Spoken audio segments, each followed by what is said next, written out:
Hello all, this is the Owl, and oh hell yeah, it is time.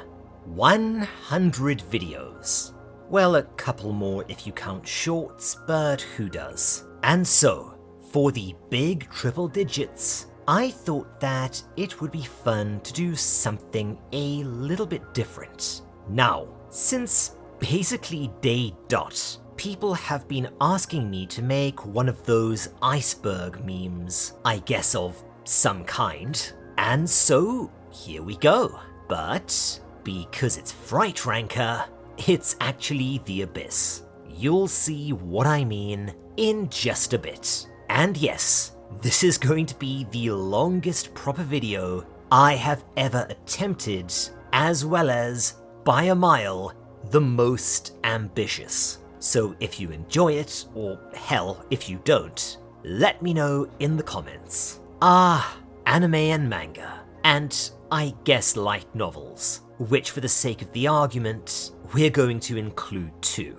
For the longest time, this stuff was fairly obscure in the West, mostly relegated to bizarre cultural artifacts like samurai pizza cats, or that absolutely bonkers drug trip that was the Jack and the Beanstalk movie. It did become somewhat better known in the late 90s, with programming blocks like Toonami bringing shows like Pokemon, Dragon Ball Z, Digimon, and other powerhouses into play. However, it wasn't really until the 2010s anime boom where it became appealing not just for kids, and I guess weirdos who wanted their porn drawn, but for older audiences too. And now, it is such a staple of both Japanese and global culture that it's difficult to imagine the media landscape without. But anime and manga are also such a source of drama, controversy, and more, ranging from silly fandom beefs to violent crime and far worse. That, well, it's kind of entertaining in its own right, and frequently mildly depressing. So today we are going to be taking a look at a great big cross-section of the subculture and its various utterly bonkers incidents, both within Japan and outside. And yes, I apologize for this long intro, it's gonna be a long video, but before we dive in, a few rules.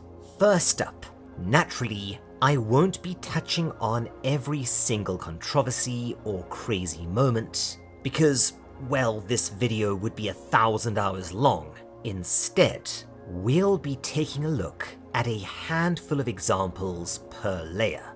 Secondly, I'm going to be, for the most part, focusing in on more obscure, lesser-known controversies and not the ones everyone and their dog already knows. So, no Porygon, no Jinx, no beach episodes, no Mr. Popo, or anything of that nature, because I'm sure you know them already, and if you don't, there are tons of videos out there.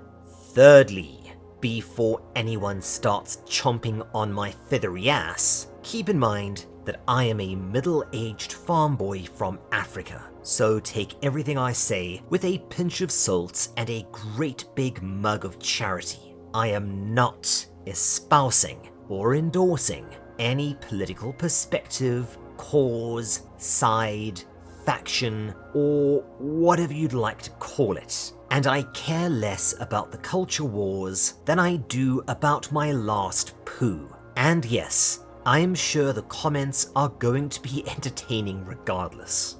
Fourthly, with YouTube being what it is, and, you know, me wanting to monetize this video, there are some controversies that are, well, yeah, a bit too controversial for even a video about controversies, at least in the current year. So, for instance, we won't be looking at anything involving lollies, because that's a nuclear minefield these days, and there's also probably hundreds of thousands of hours of discourse on it already. There's literally nothing I could add that would mean more than a fart in a hurricane. Number 5. Some of this was taken from articles, but other parts were taken from Reddit discussions, Twitter threads, archived forum posts, and the like, some of which were not in English. So it's possible that I might get a few things wrong here and there, hopefully nothing significant. Feel free to let me know in the comments. This is a very big video, and my guess is that it'll end up with a corrections section, although hopefully we don't need it. We'll see how we go.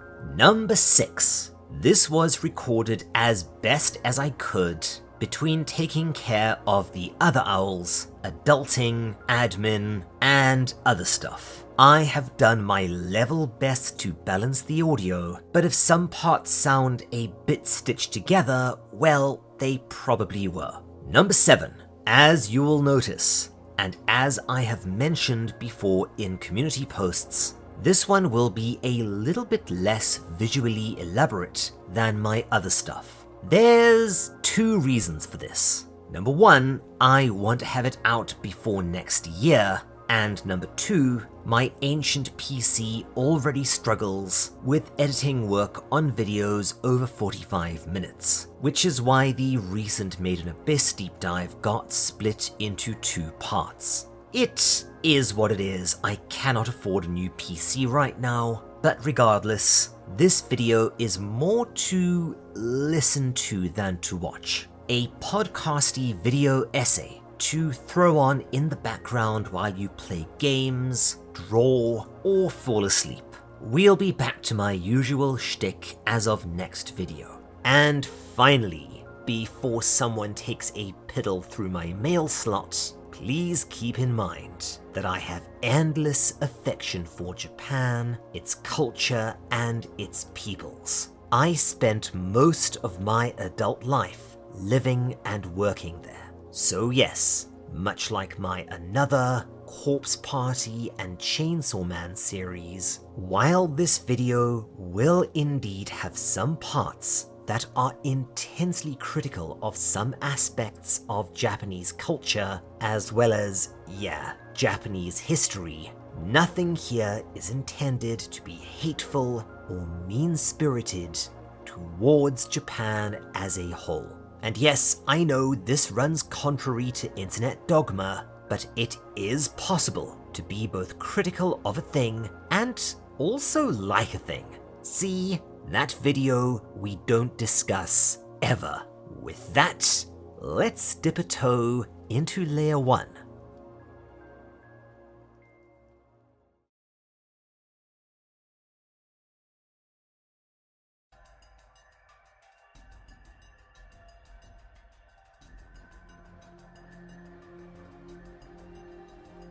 Fandoms are very much their own thing. And with any sufficiently large fandom comes a healthy dose of daily drama. And before anyone gets smarmy in the comments about pre-internet culture fandoms being somehow drama-free, nope. Just look into what happened when they made the Hell Jordan Green Lantern into a villain. No, seriously, look into it. It's really funny. Of course, internet culture brings its own share of enjoyment, not just in terms of fandom nonsense, but in terms of something that I like to refer to as a nontroversy, by which I mean nitpicking or deliberately uncharitable takes painting some aspect of a work of fiction in the worst possible light, despite that clearly not being the intention, especially when it's understood within the correct cultural context. For example, the Attack on Titan ending. Yup, Hajime Isayama, by taking some very rewarding risks, created a global sensation with his popular, incredibly dark post-apocalyptic giant-slaying fantasy. It's a work, however, that might just end up cropping up more than once on this list. But for this portion of the video, I have to mention the cockamamie ending to the manga that, without too many spoilers, managed to be abrupt, utterly insane, a huge downer, and almost as hated as the original ending of Evangelion. After the manga went off into the wibbly-woos in its final arc, people were waiting with bated breath to see how Isayama was going to tie all the madness together. And, spoiler, it wasn't good. Now, good, long-running manga, especially shonens, having crappy endings is kind of par for the course, as by that point, the mangaka frequently hasn't just burned out, but also basically checked out. But this one made people really frigging angry. So angry, in fact, that they wound up sending Hajime Isayama death threats, freaking him out to the point where he wound up issuing an apology. As you'll see later, you'd think that he'd be used to getting death threats, because, again, this manga man, regardless, he wound up saying that, as folks had suspected, this was yet another case of a mangaka just not knowing how to end a story that became far more popular than he or anyone had anticipated, and trying to please everyone, resulting in him pleasing nobody. He did eventually release an extended ending that actually didn't change much at all, or do much to allay the backlash, predictably I guess, and it is what it is at this point. The funny part? Well, he'd planned an even crazier, even bleaker ending, and the one we got was actually him dialing it back. I'm frankly quite curious. Ah well, the breast ending. So, this was a late inclusion, but Mrs. Owl threatened to cut off my coffee privileges as well as other things if I didn't include it, so okay. And yes, this one is admittedly really funny. Nishizawa 5mm is an online artist that, well, is known for boobs, drawing boobs, big boobs, and sometimes characters attached to said boobs. Sometimes. And they have built a pretty enormous online following, as well as a successful manga career on the backs of this, and is even heading into VTuber territory now, mostly fed by horny people and Kumas, I'm guessing. It's just standard weirdly wholesome but still really horny stuff, without veering too hard to porn. Of course, this attracted a fair amount of criticism from Yumino Nito-esque. Yes, we will be covering Nito a bit later in the video, social activists who accused the artist of being a lonely, horny man, making money off female exploitation and the male gaze, and objectifying women. To which the artist seemingly responded, revealing that she's an attractive, if eccentric woman, with a pretty impressive pair of bazoomas of her own. And yes, she is a boob-obsessed weirdo, in a perfectly good way. Unfortunately, it seems that a lot of the articles criticizing her have been deleted, I'm guessing out of sheer embarrassment at the staggering self-own, but you can still find screen caps here and there in the wild. Sometimes the internet truly is a magical place. It's fun to hate. Some franchises seem to attract haters like spilled sweet and sour sauce attracts ants. And while I could list a good few manga and anime off here, some of which, by the way, I actually unironically enjoy the hell out of, cough cough Black Clover, I think the poster child for this phenomenon is none other than monster hit isekai mainstay Sword Art Online. And if you just groaned, then yup, my point exactly. I probably don't even need to explain the story, because it is essentially the story of every non-parody isekai in the world. People from the real world wind up trapped in a video game, generic fantasy or similar world, and it turns into something between an action shonen and a straight-up power fantasy. But it was one of the first, to its credit, to do the whole MMORPG thing and fully run with the premise. Yeah, as you might be able to tell, I don't hate this anime, and yet, to this day, there is a special sort of loathing reserved for this franchise, a level generally reserved for stuff like Twilight or the sodding Star Wars prequels. Part of it might be the insane popularity of the franchise. Sword Art Online is, or at least was, a money-printing machine, as well as arguably the first isekai to really gain traction with Western audiences, especially before the gigantic isekai boom.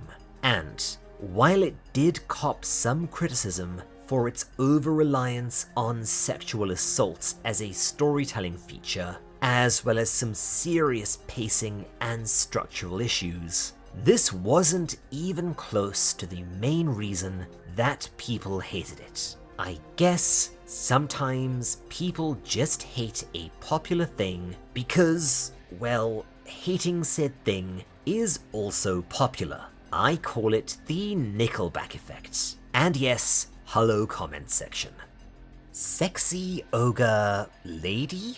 Oh yeah, this one. I was actually going to talk about Nanachi and Marulk, but I've already done that at length in my Made in Abyss deep dive, and this script was already a leviathan.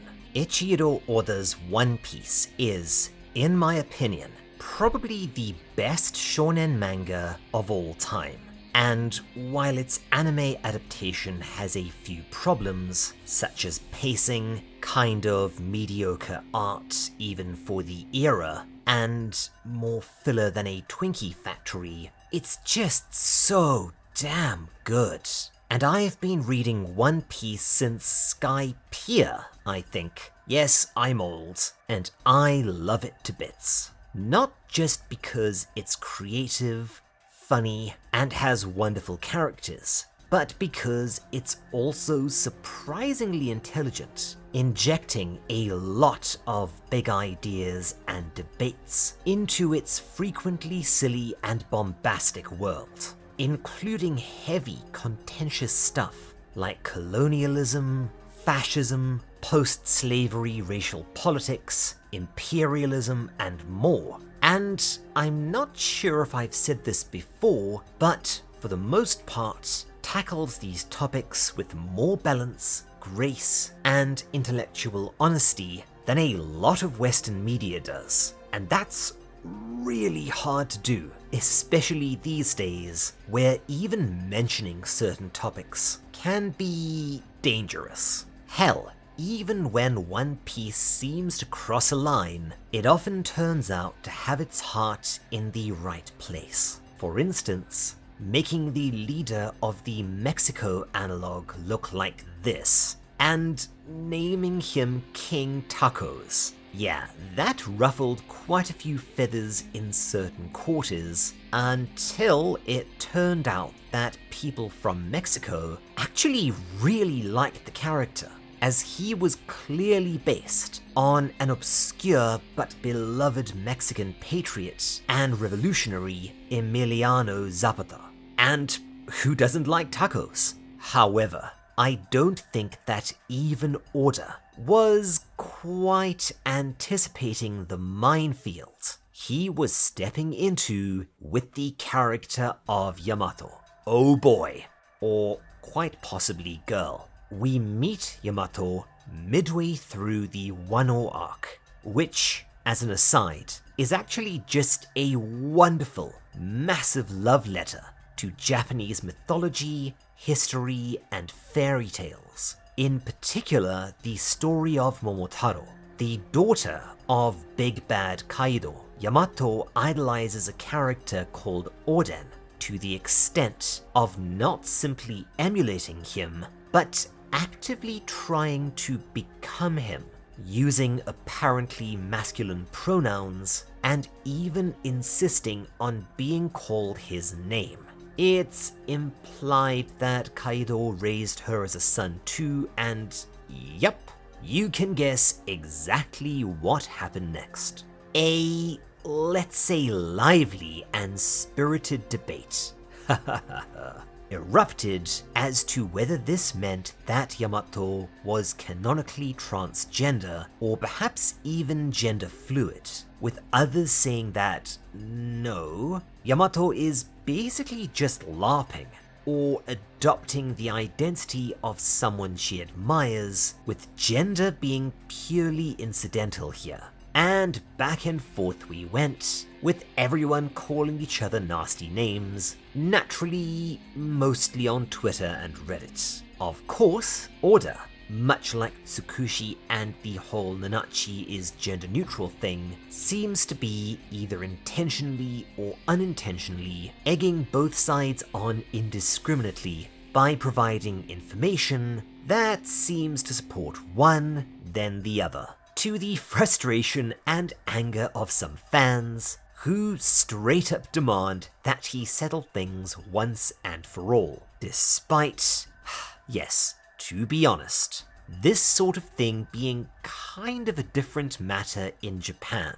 See, Japanese, particularly in terms of pronouns, where stuff like ore and boku, well, they are masculine, but not strictly masculine in the way it works in English. Again, I talk about this more in, I think it was volume 3 of my Made in Abyss deep dive, so I'm not going too much into it here, but let's just say Japanese pronouns are really complicated and do not map perfectly onto other languages. However, as with Nanachi, whether your headcanon is of a male, a female, or an in-between-ale Yamato, you are entitled to it, and I have a feeling that Oda would agree. Super Squazis. This one. Going back a ways here. So, if you were a fan of anime, circa maybe the early 2000s, you might have run into this terrible little discourse, a nontroversy that still exists to this day. And if you weren't, see if you can guess where we're going before we get there. And if it makes you want to punch yourself in the ear, you're probably on the right track. Akira Toriyama's world-famous Dragon Ball Z, a sequel to his lesser-known Dragon Ball, revealed that series protagonist Goku was actually a member of a militant race of interplanetary conquerors called Saiyans, who, after fulfilling certain conditions, can transform into absurdly powerful blonde-haired forms, Super Saiyans. And if you can't see the connection between another historical blonde-haired master race, I don't blame you, because this one is really, really silly. In brief, people took the blonde hair, a fair amount of in-universe dialogue about bloodlines and the Saiyans being a master race, and took this to be a representation of, well, Aryans and white supremacy.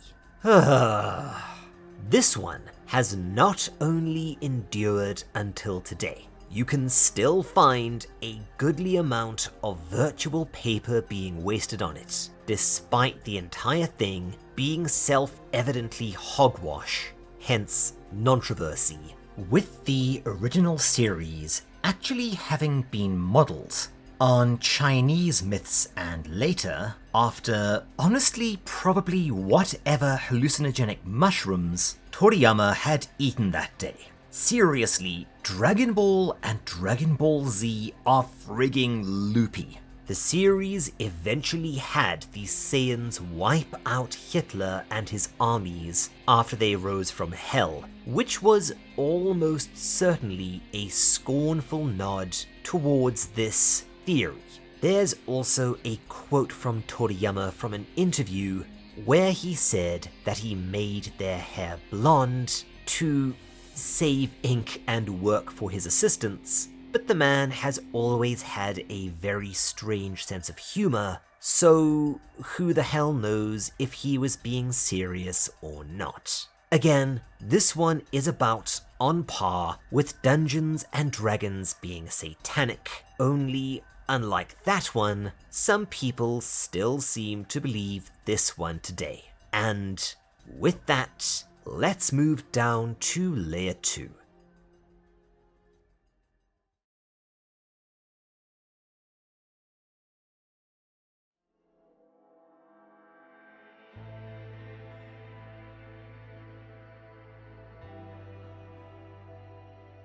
Layer 2, Problematic Favorites. This section features manga and anime that are, well, to steal internet parlance from 2014, viewed as problematic in some respects, but not as intensely or overtly as some of the stuff we will discuss later. Whether it be perceived cultural insensitivity, familiar character tropes that rub people up the wrong way, or a Western interpretation that makes a piece of Japanese media seem iffy. There's a lot of interesting stuff here, so let's dig in. Be careful what you wish for. If you told me that I got to have a beer with any living mangaka, it would almost certainly be Kohei Horikoshi. Not only because I'm a certified superhero nut, as anyone who spent any time on the Discord or on our streams will attest, but because the man seems to have a pair of brass danglers the size of watermelons, as you'll see much later on this list. That said, wow, was this one a fustercluck on every single level. Where to start? Well, representation within anime and manga circles has always been something of a thorny issue. One faction will say that, yes, it's important, especially if you're trying to appeal or cultivate an audience outside of Japan, as is becoming more and more crucial for the industry. Another faction will say that it's a complete non-issue, and depending on how you do it, can even detract or distract from good storytelling. A third faction will say something like, demanding this is basically imperialism, and because internet, these groups and others argue forever and ever. Beyond this, shipping, the practice of pairing two fictional characters together romantically, generally in fan fiction, is another thing that, for some unknown reason, always seems to stir up a ton of drama. This really came into focus with the fantastic My Hero Academia, the manga and later anime juggernaut about kids attending a school for superheroes, which, yeah, has to be one of my favorite settings of all time. With this lining up pretty well with the start of the superhero movie boom in the West, and I guess other parts of Asia, it was inevitable that My Hero Academia would develop an enormous following, and a pretty international one to boot. However, Unfortunately, this also brought its share of nonsense, with Horikoshi being harassed and predictably being sent death threats by people at least superficially demanding that he introduce some LGBT pairings, but most likely this boiling down to, well, him making their personal gay ship canon, because, again, internet. To his credit, he didn't actually seem that bothered, but later it appeared that not only did he grant folks their wish, he did so in a way that rustled some undergarments. See, like many other manga, My Hero Academia has that character? Okay, let me explain. A lot of manga and anime have a specific character trope that, from a Japanese cultural perspective, is generally considered comedic, but in the West comes over somewhere between in bad taste, sex pest, and call the police immediately.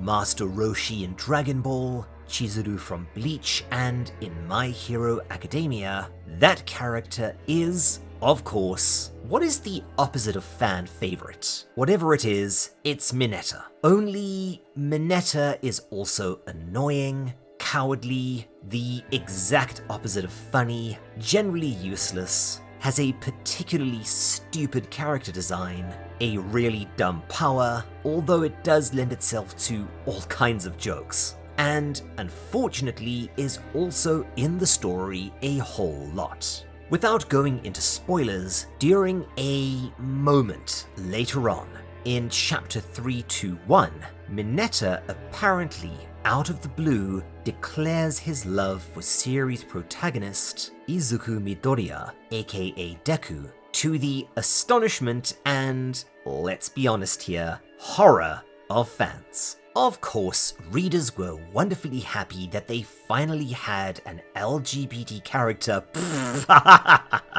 No, they were not. Social media didn't so much explode as go supernova, as tons of fans were furious that it was frigging Mineta, and of course others telling them that, well, demanding not only representation, but the exact representation you personally want is not a great look.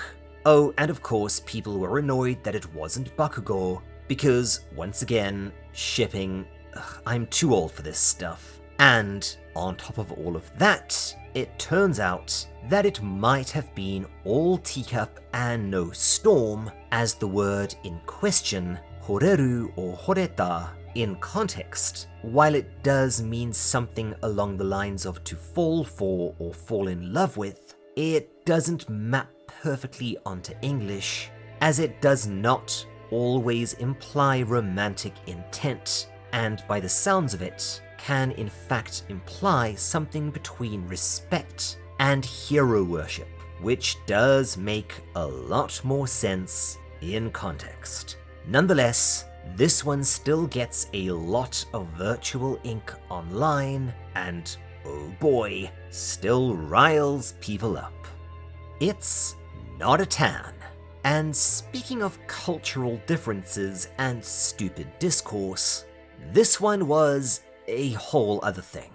My Dress Up Darling is one of those anime that's so far out of my bailiwick that I was debating as to whether to put this on the list or not. But you know what? A few of you mentioned it, and it is another one that still gets talked about, so what the hell?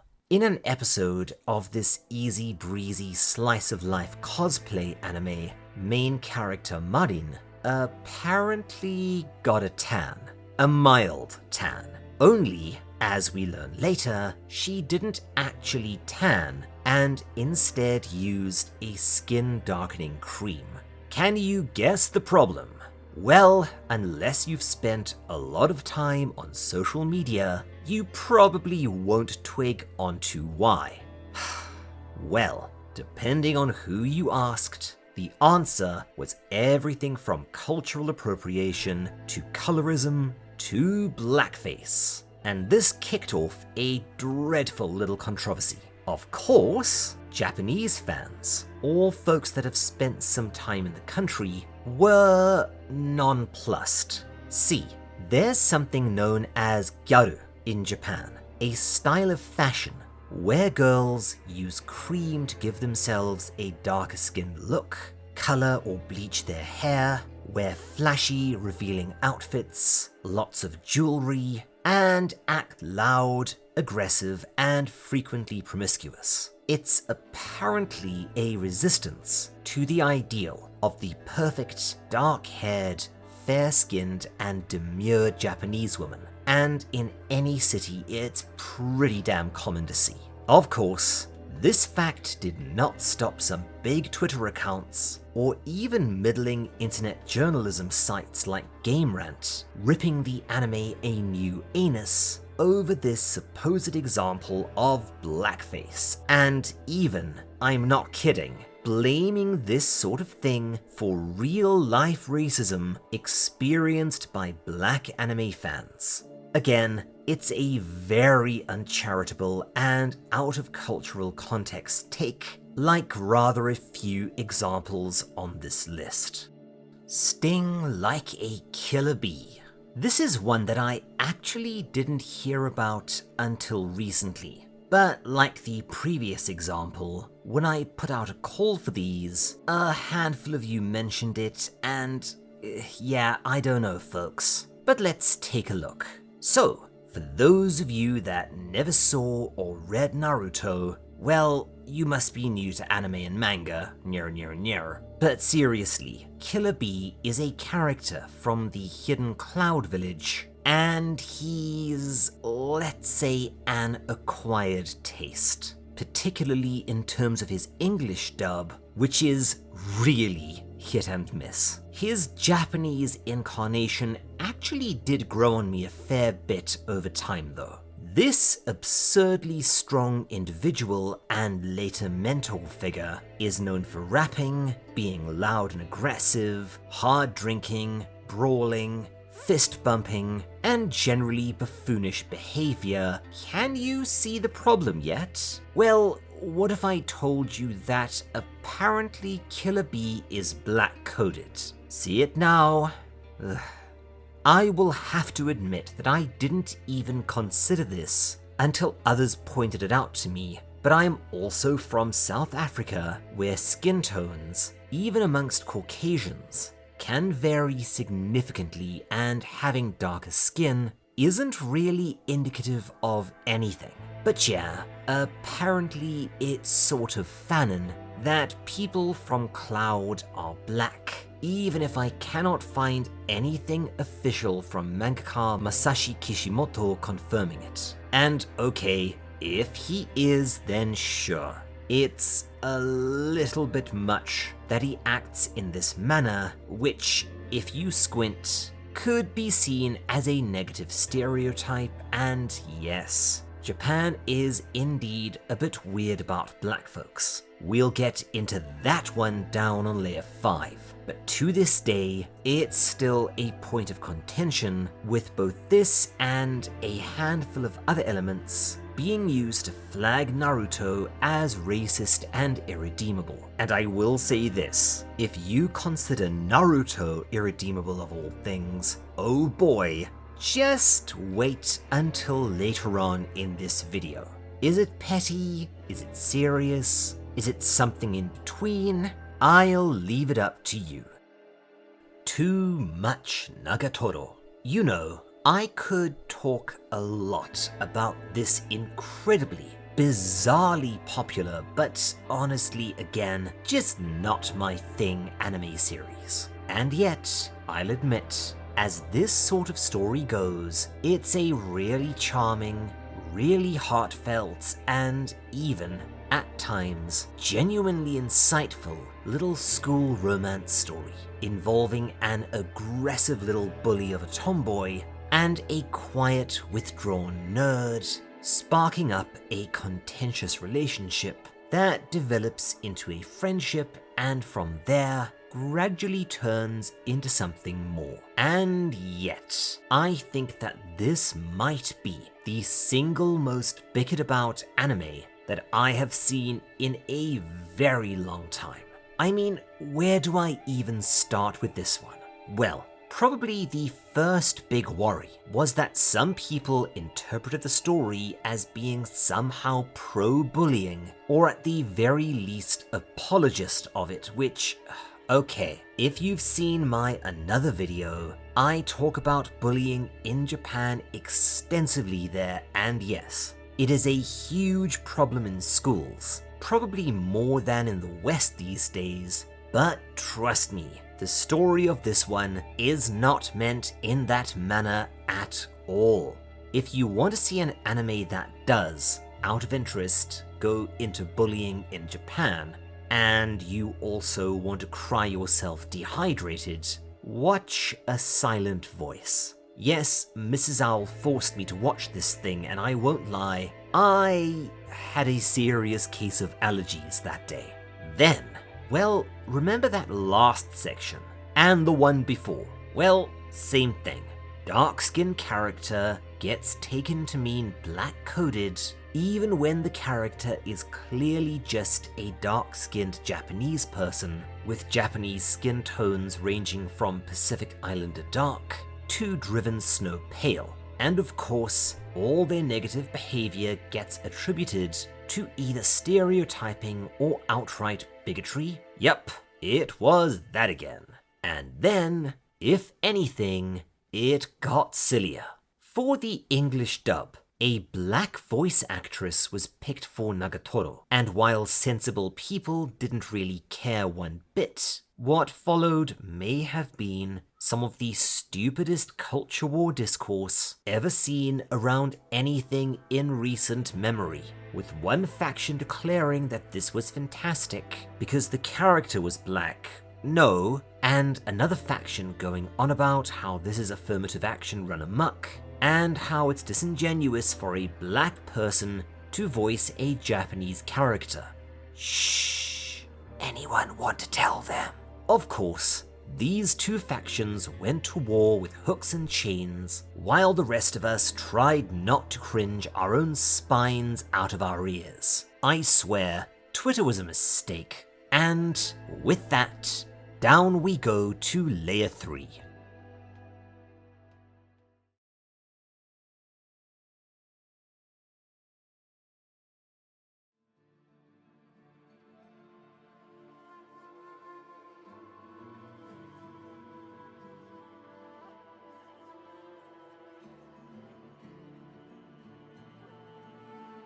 Censorship is a big word that anyone within gaming or nerdy media circles is likely going to bristle at. It's a debate that has existed since media was a thing, came roaring back into public awareness in the 2010s, and is still ongoing today.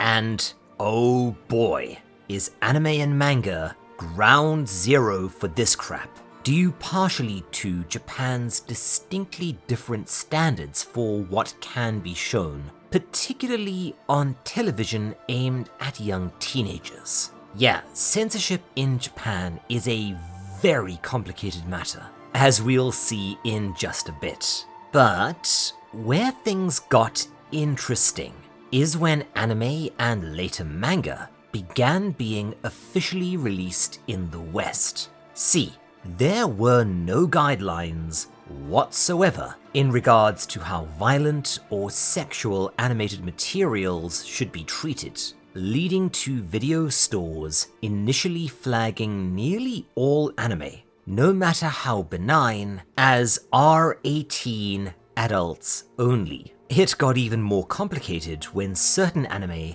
began broadcast late at night on Cartoon Network and Adult Swim. Man, do I miss that era. Leading to complaints from parents, assumably who thought that their kids were staying up late to just watch cartoons, resulting in a cavalcade of extremely heavy-handed and occasionally completely arbitrary censorship. While this did all relax over time, it doesn't mean the battle is over about what can and can't, or at least shouldn't, be shown in anime. For example, Funimation poops the sheets again, or did they? So this one might be an incident you remember. Interspecies Reviewers is an ecchi manga featuring several characters in a standard fantasy world who decide to start earning a living by visiting and reviewing brothels belonging to a variety of fantasy races, leading to sexy escapades ranging from funny to bizarre to the outright surreal. The manga and the truncated but still solid anime were pretty well received in Japan, and were also widely praised in the West for offering a positive and strangely wholesome look at sex work, as well as being kind of socially progressive. For instance, one of the characters is canonically intersex, which likely led, at least in part, to Funimation licensing it for subbing and distribution, despite this decision raising a few eyebrows in certain quarters, as this is a very racy anime that definitely pushes the boundaries of what can be shown in an ecchi without it being classified as a hentai, so porn. And yeah, episode 1 was very well received, aside from a small subset of online activists and pundits, generally of the sex-negative, anti-porn and anti-prostitution persuasion, rallying against the show for being objectifying, sexist, and otherwise offensive.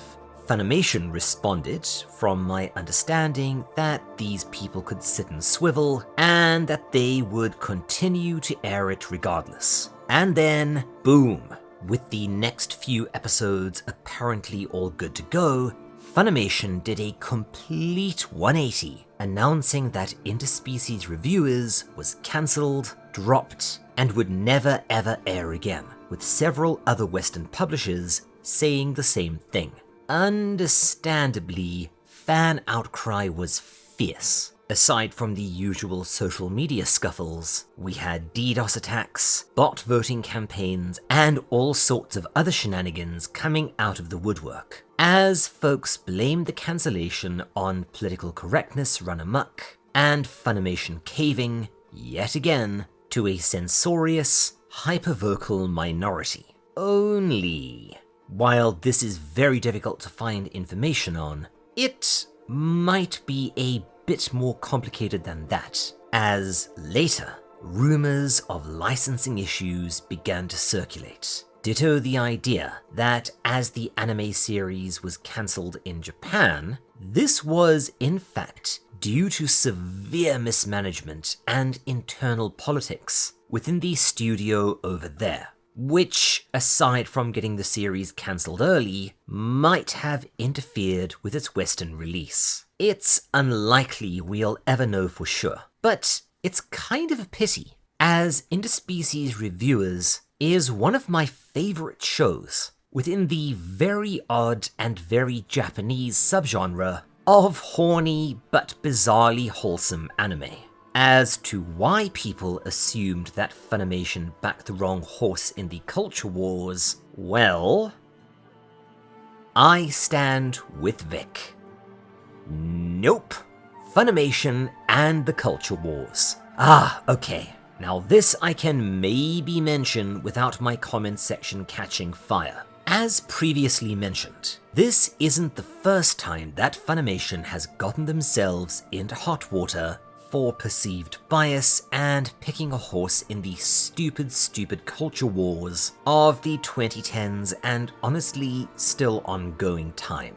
This might not sound like a big deal, but when one of the only translators and distributors for legal anime and manga in the West isn't just taking sides, they're literally injecting their product with overt messaging about this stuff, I think that it rubs a lot of viewers up the wrong way, even those who really do not care about culture war stuff. You know, sensible people. I'm naturally not going to go over every single example, but probably the most heavily publicized ones were, well, let's take a look at a few examples. In 2015, in their release of Prison School, a Funimation writer inserted an overt and derogatory reference to the Gamergate controversy. Then, when confronted, doubled and tripled down on it on social media, basically saying that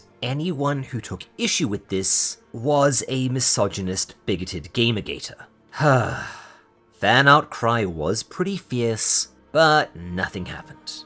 2 years later, they made a pair of similar cock-ups, including inserting what some took to be an endorsement of sex-negative feminism in the incredibly popular Miss Kobayashi's Dragon Maid series, with the ditzy exhibitionist Lukoa going on a sudden and very odd rant about patriarchy theory when explaining why she was suddenly dressing more modestly, while in the original Japanese it was because random people kept telling her off for showing her tits. Then, another Funimation writer inserted a line about a character being a misogynist after they made an off-color joke at the expense of a female character in Yuno, and then in 2019, a similar moment in Interview with Monster Girls, where a bunch of clear baddies call someone a social justice warrior. These are a few examples. While some fans did attribute this to perhaps Funimation trying to clumsily touch on modern pop culture in the West, it definitely annoyed more than a few people. When asked about all of this, Funimation basically just avoided responding altogether, further fanning the flames, as this was interpreted as tacit endorsement of what had, before this, been viewed at worst as maybe just a rogue translator or two, and yeah, before Funimation essentially faded away, it definitely came up from time to time. While again, to reiterate, I do not think that many sensible people really care about culture war stuff. It's probably a little grating when ostensible translators insert ham-fisted messaging that was not present in the original Japanese, especially when it clashes with the world or scene tonally. That all said, it was petty shit, and as Funimation doesn't even really exist anymore in any meaningful fashion, it was the meh heard around the world. And speaking of that silly dragon anime, Miss Kobayashi's Dragon Boobers. Miss Kobayashi's Dragon Maid is an easy breezy slice of life romance comedy with two major twists. Firstly, most of the cast are dragons taking human form, again, mostly, and secondly, the core romance is a lesbian love story, something that is kind of rare in Japan even now. I'll admit to watching it, enjoying it for what it is, having a good laugh at the horny funny moments, but also finding it to be one of those shows in which basically nothing happens. And yet, for such a chill, popcorny show, holy crap, has it had its share of controversy, drama, and censorship. Likely the funniest being the intense censorship the show was subjected to for its Chinese release, including, I kid you not, reducing the breast size of several characters, including monster memory maiden Iruru. Not much more to say on this one besides, what do you have against dragon titties, China? Gundam-it Bandai Namco. A late submission. No, seriously, this was sent to me as I was literally wrapping up the first draft of recording. But I had to include it because, well, a lot of you sent this to me, and it's kind of bananas. Keep in mind that this, at least at the time of recording, is breaking news. So by the time you listen to it, it's entirely possible that more details have emerged. Gundam is kind of its own thing. A massive, sprawling, and long-running franchise involving sci-fi action, politics, and big robots. It's probably the definitive Japanese mecha, and both its action figures and its various media are huge over there. While I haven't watched any of the newer stuff, I've heard it's different, and not in a bad way either. The old stuff though is pretty damn dope. However, Bandai Namco just stepped right in it with their publication of The Witch from Mercury. How so? Well, it's a little complicated, but from my understanding of the situation, the two main characters, Sureta and Miorine, are canonically lesbians, and also engaged. Or is it married? It's hard to tell. This is, frankly, pretty big for Japan, as while they do exist, LGBT relationships are very uncommon and lesbian relationships pretty much non-existent in media. However, after the actors were interviewed and they openly talked about how much they liked the relationship, Bandai Namco, according to other publications, immediately put the hard kibosh on it, removing all overt references to this relationship from the digital version of the interview, implying that, oh, they're just friends, and anything more is up to fan interpretation. To make matters worse, Bandai Namco later doubled down on this, apologizing not for the apparent censorship, but for including the original statements in the interview in the first place. Wow! Especially considering that, by the sounds of it, in The Witch from Mercury, the relationship is pretty obvious and pretty overt. Who the hell knows what's going on there? Nito's War. And to end this layer on something completely bonkers that you probably didn't hear of unless you were living inside Japan. Japan has some truly great slang, and one that I only heard recently is porikore yakuza, a portmanteau of politically correct and gangster, basically referring to someone who uses underhand, dishonest, or straight-up criminal means to enforce some sort of arbitrary personal social standard on others. And that brings us to social activist Yumino Nito, a polarizing figure within Japan, and one that is starting to get a reputation abroad too. She's basically known for a few things: a leviathan, rabid, and frequently weaponized online following, engaging in the admittedly noble task of helping young women escape the sex trade in Japan via her charity organization, being a vocal and some would argue censorious anti-porn and anti-prostitution activist that constantly gets into really strange beefs with people and media, generally over her dislike of anything even mildly titillating, especially anime and manga, and her inability to take any personal criticism without completely flipping her chips. Oh, and being rather litigious, especially for Japan. This is a lady with lawyers that knows how to use them. However, what catapulted her into the public eye is her war against... Okay, let me explain, because while this one is really funny, it does require some cultural context. So, if you're a fan of anime and manga, you've probably encountered this at some point, but Japanese onsen, either natural or artificial communal hot springs, are a really big part of Japanese culture that to some extent is on the heavy decline, having just gained the image of being uncool and for old people. In 2016, as part of the Cool Japan initiative, which is exactly what it sounds, an attempt to market Japanese culture to both young Japanese people and foreign tourists, partially to compete with the culturally ascendant Korea, sexy anime girl mascots were created for onsen.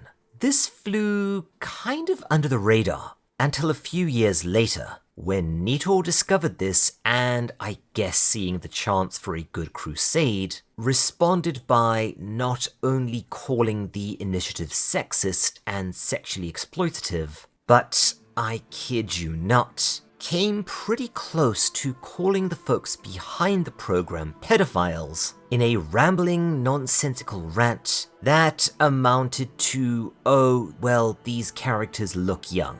Ugh. Naturally, weaponizing her followers to create a pretty huge public kerfuffle, to which the confused people running the program went, oh holy crap, what have we done, issued an apology and reworked the designs to look older. But, predictably, this only emboldened Nito, who then doubled and tripled down, straight up saying that using sexy women to promote anything is bad in and of itself, because the entire program was massively sexist, objectifying, and offensive. And of course, this led her followers to not only further attack the program, but they began to openly harass participating onsen and even gained the support of the Japanese Communist Party, who are also, shall we say, extremely socially conservative and sex negative. On the other side, onsen owners, otaku, other Japanese social activists and free expression advocates rose up in large numbers to oppose this, and, probably via the Streisand effect, Nito might have inadvertently made the program she hated so much a smashing success, as well as making herself look like not only an officious, meddling, pearl-clutching busybody, but also someone who very likely enabled, or at the very least directly inspired criminal acts, which, in Japan, is kind of a big deal. But the story does not end there. No sirree, Bob. In all of this, one of Nito's most vocal opponents was ex-game designer and moderately popular Japanese YouTuber Himasora Akame, and the two went at each other pretty viciously for a while, culminating in Akane accusing Nito of basically being a puppet of the Japanese Communist Party, her responding by filing a nuisance lawsuit suing him for defamation, which in Japan is pretty out there, and he in turn responded by accusing her charity of being, let's say, financially dishonest, resulting in them getting audited. Exactly what came of this is difficult to learn, as the coverage on both ends is A, extremely partisan, and B, entirely in Japanese. But you're welcome to look into this yourself, as it was probably one of the biggest online dramas in recent Japanese history, as well as being really, really funny.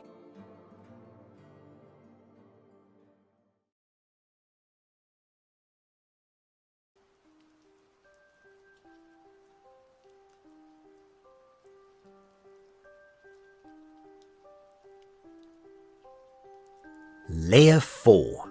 Copyright Shenanigans. With the popularity of anime and manga constantly outgrowing the availability of legal, legitimate translations, the grey market of fan and scanlations has understandably been something of a hot topic within these circles, at least in Japan. Opinions on this topic are decidedly mixed, with some seeing it as free advertising, others regarding it as a necessary evil but an evil nonetheless, and others still taking a really hardline approach, saying that if their manga or their novel isn't available in your country or language, then that's just tough luck for you, and that fan translations or unauthorized analyses even, or hell, in some cases even reviews, are straight up theft. It's all a fascinating disaster. And yet, thanks to several pretty well publicized incidents of copyright wrangling, both at home and abroad, especially as the industry becomes more digital, at least a small spotlight has been shone into some of the darker shadows of Japanese copyright. Particularly how, and yes, we'll get into this more later, in Japan, infringing copyright isn't just a civil matter. You can be prosecuted as a criminal for it and be sent to jail. No, I am not kidding. Let's take a look. Kugane Maruyama throws a sulk. Before we get into the relentlessly depressing stuff, at least for content creators like myself, let's open with something fun. And by fun, I mean bananas. Allegedly, Kugane Maruyama, creator of isekai mainstay Overlord, is a bit of a... yeah, I'm not sure how to be nice about this. The term reactionary is probably the best I can do. Anyways, as stated, the creator's attitude towards fanlations of his novels and manga, and I guess his anime too, otherwise not available in a specific language, are not positive. Yes, I know it's a touchy subject, but I don't think anyone was ready for the level of creator meltdown that Maruyama demonstrated when a fan tweeted a message at him telling him that one of his Overlord novels, one distributed as a bonus to those who purchased season 3 of the anime in Japan. Yeah, I remember that season, and you'd have to bribe me to purchase it too. Yes, I know some people like season 3, but it was just a mess. Had been fan-translated into English and uploaded on Reddit. In response, Maruyama began to royally freak out, declaring that this had killed his motivation to write and literally threatened to cut Overlord short by an entire volume. He continued sad posting, and likely in response to people telling him that he was overreacting, threatened to drop 2 volumes. Woof. However, in all fairness, the veracity and intent of all of this may or may not be entirely accurate, as some folks online disagree about how serious he is and whether his threats to end the series early if people didn't stop translating it were intended to just be something of a vent. There are also reports that he was losing passion for the project and for writing in general, and had been talking previously about ending the series early, so who knows, maybe this was just an excuse. It's hard to tell. Anyway, the ShoPro Gambit. Yup. Those who have been with me since Word Dot will remember that I have been on the greasy end of this one myself with my Jinmen review, and...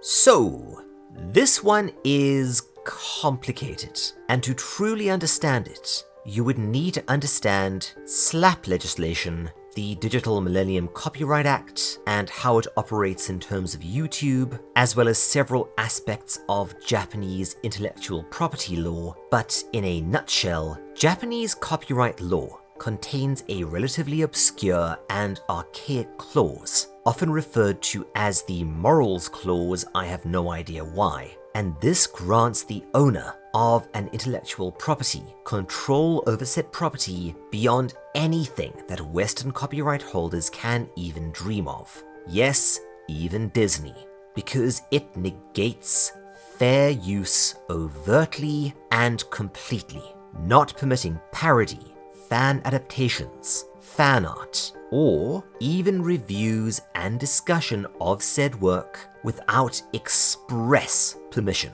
It's what allowed Nintendo to copyright strike those reviews they didn't like a while back, if you remember, despite them obviously falling under fair use. Now, in terms of manga and anime, Several of the larger companies involved, but most notably Shogakukan, Kadokawa, and Shueisha. So only basically the owners of all shonen manga in existence decided to get even sneakier with this in a move colloquially known as the ShoPro Gambit. How does this work? Well, they find a video covering their manga or anime, and regardless of fair use or region, they give it a copyright strike, hoping that the owner of the original video appeals it under fair use. See, for those of you not making videos on YouTube, appealing a copyright strike requires you to submit your real name and address, and essentially agree that if they don't retract the strike, they can take you to court, allowing them to do exactly that, filing what amounts to an international nuisance lawsuit against you, using this morals clause for justification, asking for large amounts of money for infringing their copyright. Naturally, they would likely not prevail in court, although this being Japan, who the hell knows, but you would have to hire a lawyer within Japan to fight it, and no,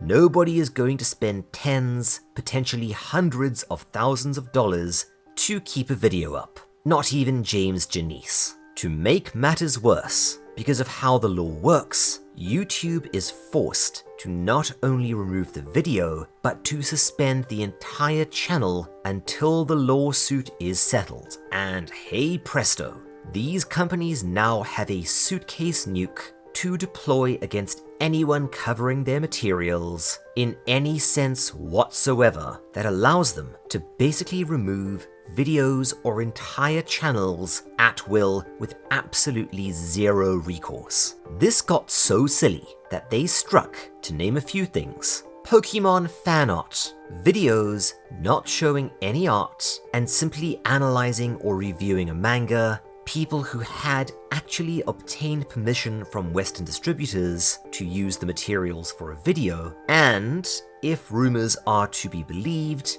even official art posted to Twitter by their own employees. Now, this would likely have gotten even sillier had it not been for, again, none of this is confirmed, so take it all with a pinch of salt, this getting more and more embarrassing for these companies, YouTube essentially telling them to knock it off, a pretty severe fan backlash on Twitter, and then them turning around and blaming it all on copyright trolls.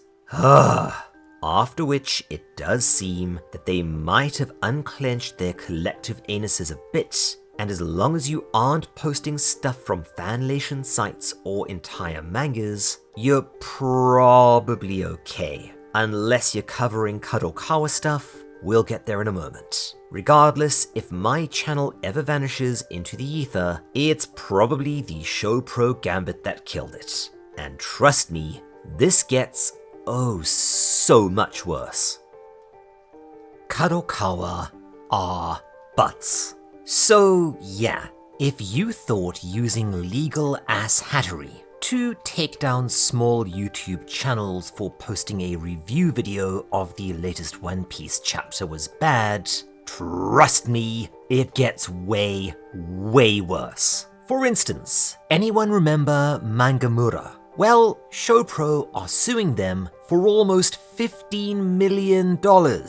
Bloody hell. But that is positively sane and restrained when you consider what Kadokawa has allegedly been up to. In 2022, Kadokawa, via a Japanese law firm, didn't just file your standard YouTube copyright strike. They sent the hosting platform a big old scary legal letter telling them to remove 7 videos from 7 YouTubers ranging from moderately sized to fairly large, covering a handful of obscure, minor isekai titles. I naturally can't find the videos anymore, but they seemed pretty harmless. Once again, these are titles I haven't even heard of, so it's rather doubtful that anyone lost any money. Sure enough, YouTube took them down, and that should have been the end of it. Assumably, the YouTubers were smart and didn't bite on the ShoPro Gambit by appealing. They just took their strike and moved on, hopefully never covering a Kadokawa manga again. But no, Kadokawa wasn't done.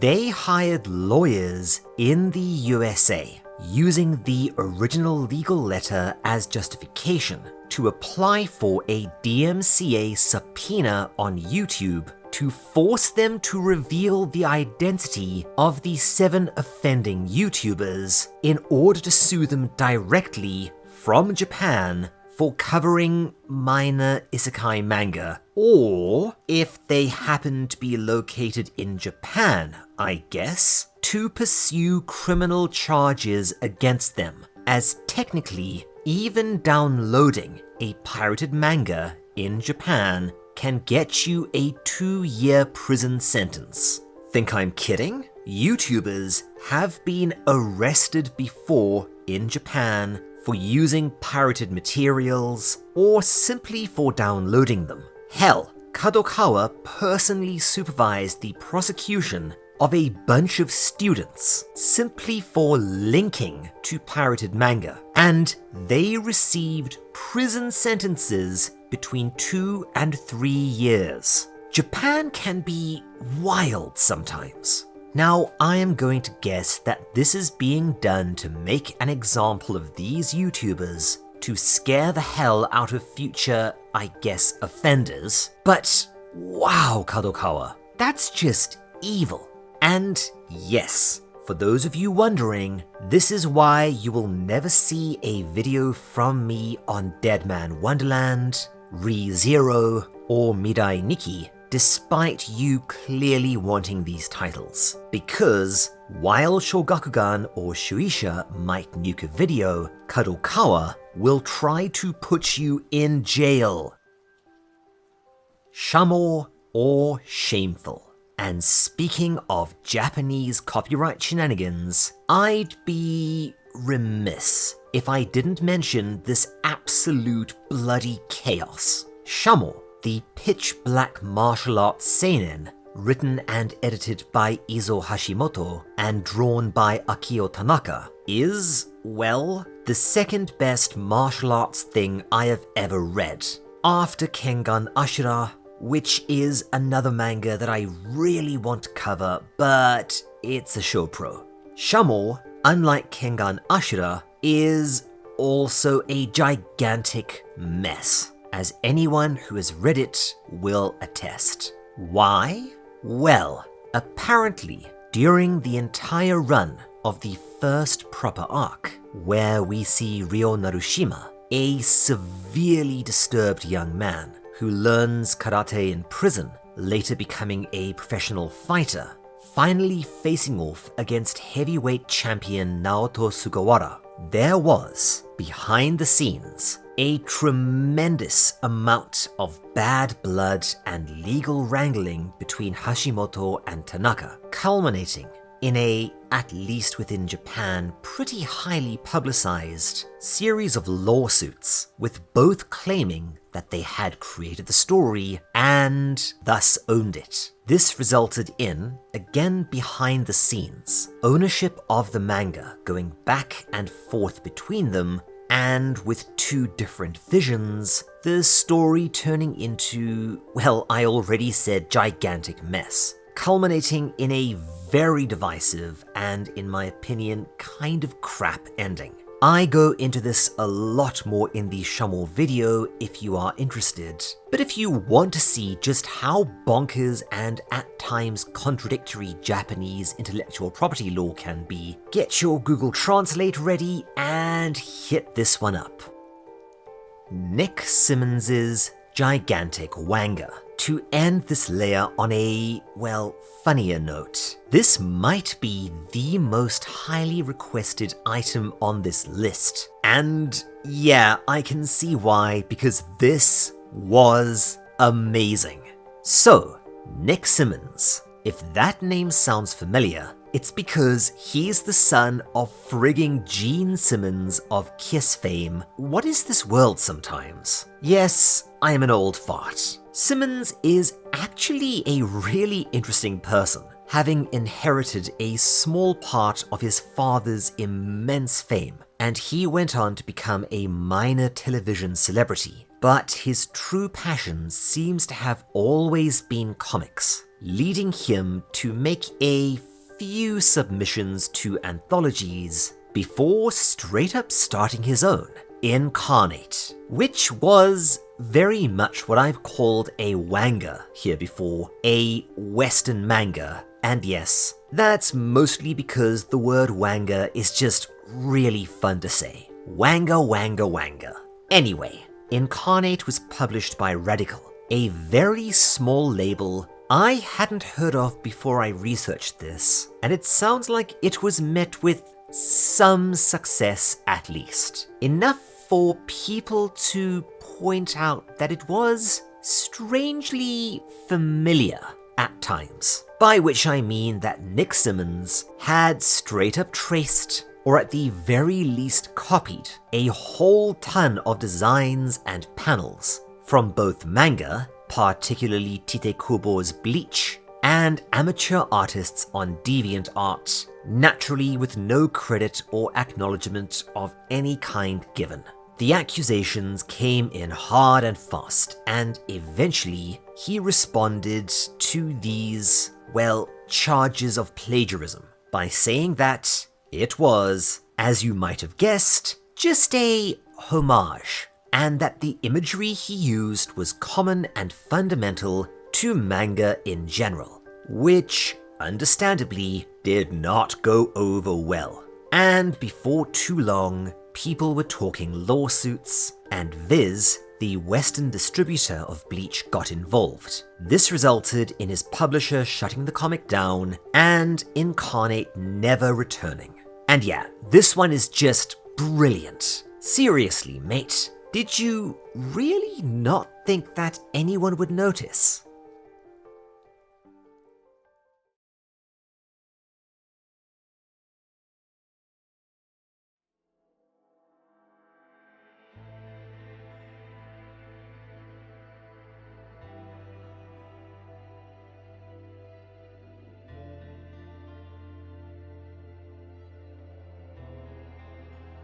Layer 5. That's not okay. Or is it? Japan is very much its own thing when it comes to cultural concepts like race, gender politics, and the LGBT side of things. It often carries the impression of an extremely socially conservative country, and yeah, that's true. But it's also not the entire picture. That said, sometimes, particularly within its media, Japanese creators have made some pretty massive faux pas, or missteps that, even when looked at charitably, are difficult to hand-wave away as simple cultural misunderstandings. Oh, and before we jump in here, I have to bring up the disclaimer from the intro. I don't care about culture war stuff. Nothing here is intended to represent any particular faction or side, yes, I hate that term, of any of these issues. I'm just reporting on things that happened and the discourse around them. Let's take a look. Bug Life, Terraformars, a portmanteau of Terraform and Mars, is a really bloody good seinen manga about a disastrous attempt to, you guessed it, terraform Mars. To cut a long story short, the initial attempts resulted in super intelligent, hyper-evolved cockroaches taking over and wiping everyone out. If that sounds completely insane, well, it makes sense in context. A large group of genetically enhanced individuals from all over the globe are sent in to fight the cockroach threat, and things go even more bananas from there. It's one hell of an action horror story. Great art, great action, some really great characters, and a completely unique power system somewhere between Animorphs and Marshall Bravestar, he says, referencing things that literally nobody else remembers. I would actually go so far to say that if it wasn't for Made in Abyss and Gantz, Terraformars would be the best action horror seinen out there. It's also amazingly racist. Maybe. What do I mean? Well, the cockroaches look like this, and this, and this. And if this design looks familiar, it's because it's where that frigging horrifying Obunga meme came from. Yeah. The cockroaches not only look very much like a caricature of Africans, they swing clubs, act violent and thuggish, and are genuinely repulsive. Hell, if you Google Terraformars right now, you will find dozens of articles and videos lambasting it as that one really, really racist manga. Only, maybe it's not quite that simple. See, while I cannot find the direct quote anymore, mangaka Yu Sasuga did eventually respond to the controversy and explain that he was going for something closer to extremely primitive man, except with a dark carapace-like skin, exactly what you'd expect from roaches hyper-evolving into a humanoid form. And it's not entirely outside of the realm of possibilities, as a big part of what makes Sasuga and the manga appealing is constant nods and references towards hard etymology, biology, and anthropology. Seriously, the man is frigging clever, and I promise you, you will learn stuff reading this. On the other hand, man, but some of those panels, even knowing this, are really hard to explain away.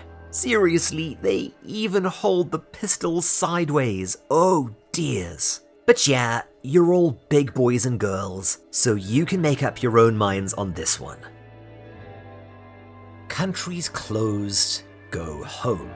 I actually almost cut this one as, yeah, I made a community post about it a while back, but as I anticipated happening, a few items on this list did get cut before editing because they were a bit too sensitive even for this video. But I went ahead with this one because, especially for the era in which it occurred, I am astonished that it didn't make more of a splash. So, you might remember this from the mid-2010s. Due to several crises and problems in the region, refugees from Syria began streaming out and heading for other countries, primarily in the EU, and this turned into a very complicated and very contentious global problem. You're welcome to go back a few years and look into it on Twitter if you want to see what I mean. Wow. And within Japan, this reignited a long-standing but extremely heated debate about Japan's own often criticized immigration policy, especially as it pertains to refugees and asylum seekers, to which the answer has historically been, lol no. In fact, it seems that Japan only accepts a fraction of a % of asylum seekers yearly, although they do donate a fair amount to help refugees settle elsewhere. And yeah, as someone who has lived in the country for a while, Japan's a hard place to immigrate to, regardless of your visa. And on this issue, the focal point within Japan seemed to be a very controversial picture drawn by Japanese artist Toshiko Hasumi, with the text basically alluding to fake refugees sneaking into the more developed countries for a comparatively luxurious life at the taxpayer's expense. And this brought out a lot of unfortunate discourse in Japan, with people expressing similar sentiments and others claiming that the artist was a racist, going so far as to start a Japanese Change.org petition. Does Change.org even really exist anymore? For Facebook to take it down. This failed. Hasumi did eventually take the drawing down, citing both harassment from left-wing activists as well as citing a request from the original photographer. Photographer, you ask? Well, yes. The girl in her picture was a real refugee, lifted from a photograph taken by Save the Children, and that's just, wow. Somewhere between hilariously bad optics and an amazing self-own. Of course, it turned out that the artist had also said some other pretty unpleasant things online. Most notably, that Koreans are just lying about all those wartime atrocities. She did go on record, however, as saying that while she has no problems with Syrians or actual refugees, and that she wished them all the best, she was trying to draw attention to, well, economic migrants posing as war refugees.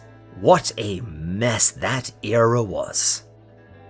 Treat your voice actors better, dammit. Wages for media translation and voice acting have always been a sore point for folks in that industry, with the people involved often being told that, well, it's not a real job, it's just a hobby, and that they should be thrilled to just be involved, especially if they aren't already a celebrity of another stripe. And this goes quadruple for anime and manga. Enter Crunchyroll. It's only been in the last maybe 10 years that this has entered the mainstream, and with heightened publicity came further scrutiny and pressure, especially after it became clear that not only do Crunchyroll not pay their translators or voice actors a livable wage, they also, and yes, I am slapping an allegedly all over this, treat them like absolute rubbish to boot. To which Crunchyroll seemed to inevitably answer with a raised middle finger and a large fart. And who can blame them? As we'll discuss in the next layer, Crunchyroll and their subsidiary Funimation have a de facto monopoly over English anime releases in the West, which, yes, makes this a lot more of a concern as folks looking to break into or make it in the industry really have no other options. Post-pandemic, however, they took it a step further, royally ticking off a lot of their voice actors, as, while other companies kept, let's be honest here, the only partial upside of that dreadful era, the increased use of remote work, Crunchyroll, for some reason, insisted that they would be moving to in-person recordings in sodding Texas, which just is not viable for people, you know, not in that region of the world. And this reignited ye-old unionization debate, which, once again, middle finger and loud fart. You would think that with the current SAG-AFTRA strike, this would be discussed more now. Regardless, several large names have pulled out of Crunchyroll, including Kyle McMarley, who you might know from the decent Mob Psycho 100 anime.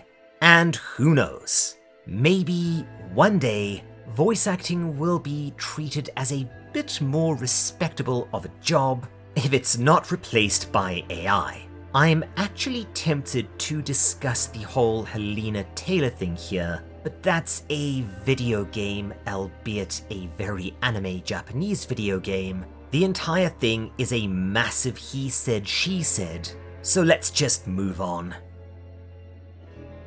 General Isayama. One thing anyone who's a fan of anime and manga will likely have noticed is a certain fascination Japan has with Germany. This makes sense considering the history of trade and cultural exchange between the two countries, but also carries a frequently unfortunate connotation due to the history of both countries during and around World War II, as well as Japan's actions in Asia in and preceding this era. Enter Attack on Titan. Yes, I told you this would come up multiple times, and perhaps just as importantly, its creator, Hajime Isayama. This absolute juggernaut of a manga is another case of a shonen that reads more like a seinen, featuring a pitch-black post-apocalyptic world where the last city of man is protected from the ghastly, gigantic titular titans by high walls and skilled warriors. Eren Yeager and his companions within the survey squad wind up embroiled in a massive dark fantasy adventure as they slowly come to learn the truth of their world, the titans, their own nation, and more. It's one hell of a story, with a great setting, well fleshed out characters, phenomenal battles, absolutely astonishing gore for a shonen, and fine art. Well, let's just say astonishing gore for a shonen and leave it there. It also manages to have constantly high stakes, both in terms of character vulnerability, seriously, everyone dies in this thing, and in terms of political intrigue and the Titans themselves as a legitimately overwhelming threat. Hell, I have seen more than one person compare it positively to Game of Thrones, back when, you know, that was still Game of Thrones. And yet, I could probably fill an entire video with all the controversies this manga has kicked off alone. In brief, Isayama has been accused of everything from imperialism to Japanese nationalism to anti-Semitism to Zionism to being anti-Korean, partially due to obvious parallels between something I can't really mention without spoiling the entire manga, but let's say Nazi Germany and leave it at that, as well as a lot of other stuff. The initial discourse is generally considered to be, well, just rather uncharitable and honestly a bit silly. Reaching might be the most accurate term, but it got worse from there. As the manga and this kind of discourse went on, it propagated outwards as people began to wrangle about what the meaning of Attack on Titan is and what Isayama's politics were, with some interpretations ranging from the manga having an overt anti-Semitic bent to, again, being openly Zionist, with the walled Eldian city representing Israel and the Titans representing... Okay, I'm gonna break off that analogy there. This went so far that more than one article has been penned connecting Attack on Titan with the alt-right, or even straight up neo-Nazis, and that might be taking it a step too far. Of course, all of this ignores Isayama's own explanations as to what the stuff in the story was inspired by. From my understanding, the Titans, for instance, are based off drunk, gross adults that traumatized him as a kid. But the backlash wasn't limited to the West either, and this is where things got ugly. See, Attack on Titan was popular in the West, but it was absurdly popular in Korea, and likely due to this, certain Korean audiences responded poorly to an interview where Isayama confirmed that a character, Dot Pixis, was inspired by a real-life general from the Japanese Imperial Army. Yoshifuru Akiyama, who, let's say is somewhat controversial due to a heavily disputed account of him being responsible, or at least involved in, the Port Arthur massacre in sodding 1894. Yeah, remember when I said that this was all kind of petty? And yes, I looked into this and I couldn't find any sort of substantiation either as to Akiyama's involvement or responsibility. This was then followed by an almost Mandela effect in terms of stuff Isayama said and did, including people believing wholeheartedly that he had claimed in interviews that the massacre had never happened, that he openly admired Akiyama, that he considered the massacre good for Korea in the long run, and was an open Japanese imperialist. And, yeah, a lot of this, by the looks of it, came down to folks airing a lot of their grievances about Japanese attitudes to some of the stuff Japan has gotten up to throughout history, with Isayama being a convenient scapegoat. Things got even more heated after a number of Korean Tumblr users seemingly fabricated a rumor whole cloth about Isayama operating a secret Twitter account where he made fun of Korean people and World War II atrocities. Unfortunately, or perhaps fortunately, most of this seems to be a lost time, and as far as I know, this too was never substantiated. Rightfully or wrongfully, this stink still hovers around him to this day. Hell, in 2018, K-pop idol, I apologize for my pronunciation in advance, Kang Hae-won, mentioned in an interview that she was a huge fan of Attack on Titan and got an inordinate amount of backlash. Is Isayama problematic? Was this all a big nothing burger? I have no idea. Raging of the Shield Hero. Okay. This one might have been better off on layer 3. But that was already getting pretty stuffed, and I know that if I didn't mention this, people would be asking me why. To be frank, the sheer number of controversies involving this anime and manga make it pretty much at home down here, so here goes nothing. Rising of the Shield Hero is a middling shonen isekai that I'm of mixed opinions of. Naofumi Iwatani gets drawn into your standard fantasy isekai world, along with a few others, and has something of a rough time of it, finding that, unlike the other heroes, he's been given a shield, and assigned the tank role, which, as a lifelong tank in MMOs, I immediately cottoned onto, despite me finding the plot overall to be really predictable and kind of bland. The story slowly develops, with him gradually going from a poor, even criminal reputation, we'll get to that in a bit, to becoming a famous hero and building a party of colourful characters. Only, oh boy, see, a lot of what makes this manga controversial is timing. The first episode of the anime, as far as I know, released right in the middle of the Me Too movement. You know, the whole #BelieveAllWomen thing. And if you've read this manga or watched the anime or, heaven forfend, read the light novel, one of the plot devices right at the beginning involves our good-hearted main character being falsely accused of rape.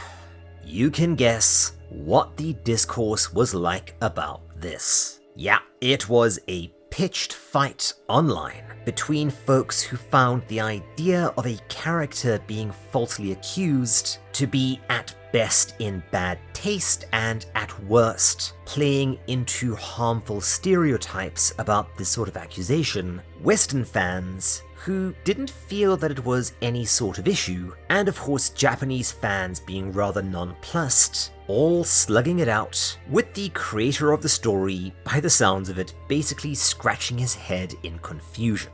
But it wasn't the only controversy.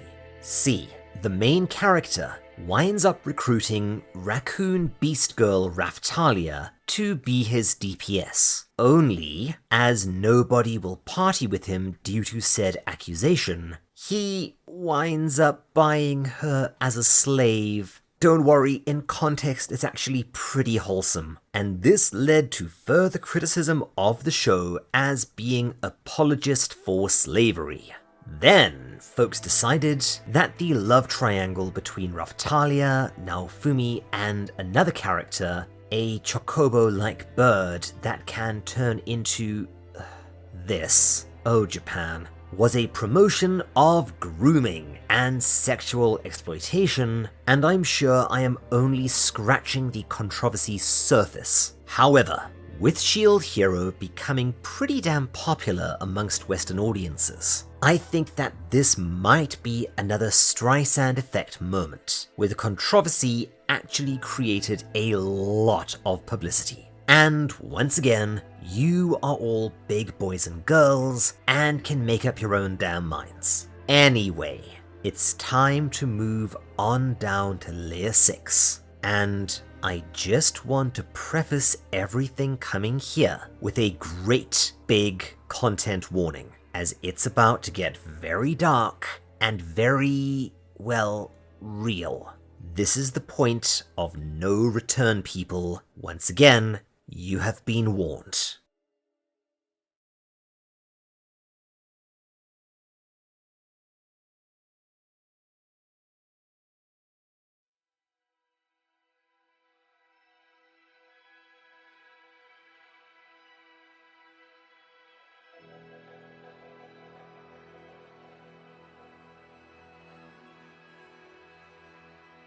Layer 6. What the hell, Japan? Japan is a fascinating country with a rich and diverse history going back an astonishing ways. It's chock full of wonderful, welcoming people, great food, amazing culture, and gorgeous nature. It also can be utterly, nuttily insane. What do I mean?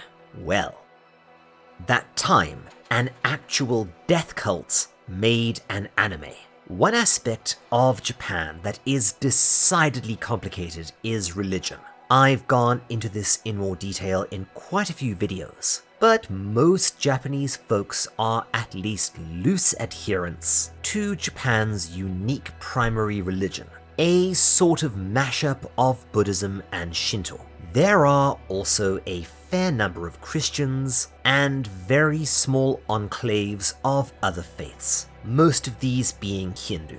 It also has a frankly disturbing number of cults, some of them quite sizable as cults go. By far its most infamous cult is Aum Shinrikyo, later rebranded as Hikari no Wa, with over 50,000 members at the height of its popularity, including a distressingly large number of scientists.